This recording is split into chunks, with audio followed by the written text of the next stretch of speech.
الحمد لله وكفى وسلام على عباده الذين اصطفى أما بعد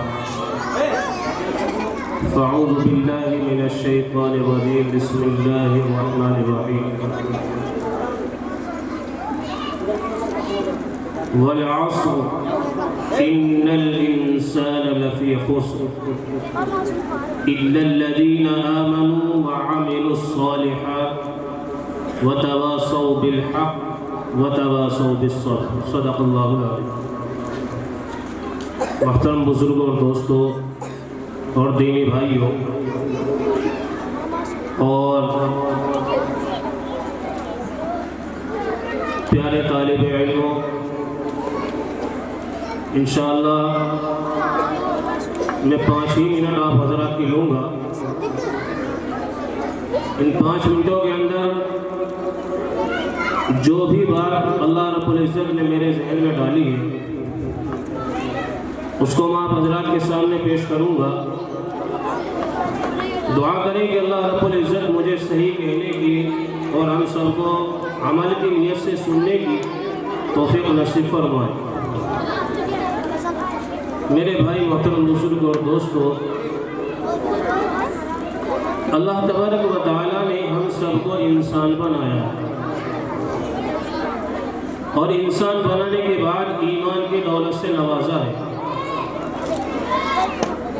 انسان تو بہت سارے ہیں دنیا کے اندر، لیکن ایمان کی دولت کا مل جانا یہ دونوں جہاں کی کامیابی کا مل جانا ہے۔ اسی ایمان والے کو مخاطب کر کے اللہ رب العزت نے قرآن پاک کے اندر ایک چھوٹی سی یہ سورت نازل فرمائی ہے، والعصر۔ اللہ رب العزت کو قسم کھانے کی ضرورت نہیں ہے، وہ تو مالک الملک ہے۔ پوری کائنات کا نظام اللہ تبارک و تعالیٰ کے حکم سے چلتا ہے۔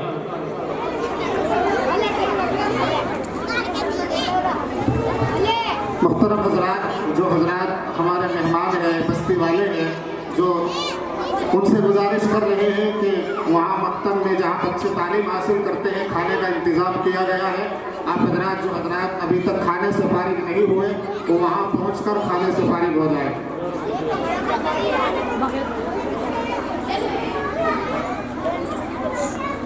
تو مالک الملک ہے، تمام جہان کا بادشاہ ہے، ہوا اس کے حکم سے چلتی ہے، پتے اس کے حکم سے گرتے ہیں۔ دنیا کے اندر جتنا بھی نظام ہے سب اللہ کے حکم سے چلتا ہے، لیکن اللہ رب العزت نے انسان کو مخاطب کر کے فرمایا کہ قسم ہے مجھے زمانے کی۔ اللہ رب العزت کو قسم کھانے کی ضرورت نہیں ہے، لیکن پھر بھی اللہ تبارک و تعالیٰ نے قسم کھا کے فرمایا کہ قسم ہے مجھے زمانے کی۔ والعصر ان الانسان لفی خسر، ہر انسان خسارے میں ہے، ہر انسان گھاٹے کے اندر ہے، ہر انسان ٹوٹے میں ہے، بجز ان لوگوں کے الا الذین آمنوا، جو لوگ ایمان لائے۔ والعصر ان الانسان لفی خسر الا الذین آمنوا، جو لوگ ایمان لائے، وعملوا الصالحات، اور اعمال صالحہ کیے، اور وتواصوا بالحق، اور حق پر ڈٹے رہے، چاہے کتنی ہی بھی مشکلات ان کے سامنے آ گئی، لیکن ان لوگوں نے حق کا ساتھ نہ چھوڑا ہو، چاہے ظلم نے ان کے اوپر کتنے ہی ظالموں نے کتنا ہی ظلم کیا ہو، کتنی ہی ظلم و زیادتی ان کے اوپر کی ہو، کتنی ہی طعن و تشنیع ان کے اوپر کی ہو، کسی بھی طریقے سے ایمان والے کو ٹارگٹ بنایا ہو، وہ حق پر ڈٹے رہے، اور وتواصوا بالصبر، اور ہر حال میں انہوں نے صبر کیا، چاہے ان کے پاس کھانے کے لیے کھانا نہیں ہے، پہننے کے لیے کپڑا نہیں ہے، رہنے کے لیے مکان نہیں ہے، لیکن ہر حال میں انہوں نے صبر کیا۔ ان 3 لوگوں کی اللہ نے کامیابی کی ضمانت دی ہے قرآن کے اندر۔ ایمان والا، سب سے پہلے کیا ہے کہ ایمان والا ہونا ضروری ہے۔ ایمان والا نہیں ہے اس کا اعمال مقبول نہیں ہے، ایمان والا نہیں ہے، صبر کر رہا ہے تو اس کا صبر مقبول نہیں ہے، اللہ تبارک و تعالی اس کے اس اعمال کا بدل اس کو دنیا کے اندر دے دے گا، اس کے اس صبر کا بدل اس کو دنیا کے اندر دے دے گا۔ لیکن ایمان والے کو اللہ تبارک و تعالی نے پہلے اس کی دنیا بنانے کا وعدہ فرمایا ہے، اور اس کے بعد اللہ تبارک و تعالی نے اس کو آخرت میں انعام دینے کا بھی وعدہ فرمایا ہے۔ یہ ایمان والے کی خاصیت ہے۔ اسی لیے کہا ہے، حدیث پاک کے اندر آیا ہے جس کا مفہوم ہے کہ ایمان کا مل جانا دونوں جہاں کی کامیابی کا مل جانا ہے۔ جس کو اللہ تبارک و تعالی نے ایمان کی دولت سے نواز دیا اس کو دونوں جہاں کی کامیابی دے دی اللہ رب العزت نے۔ اللہ تبارک و تعالی نے جنت جو بنائی وہ ایمان والے کے لیے بنائی۔ اللہ تبارک و تعالی نے اس کائنات کو جو سجا وہ ایمان والے کی بدولت سجایا، اور یہ جو دنیا کا نظام چل رہا ہے ابھی یہ بھی صرف اور صرف ایک ایمان والے کی بدولت چل رہا ہے۔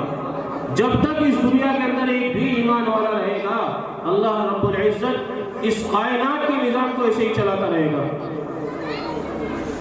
معلوم یہ ہوا کہ یہ جو دنیا کا نظام چل رہا ہے اس وقت اس کے لیے ایمان والے کا ہونا بہت ضروری ہے۔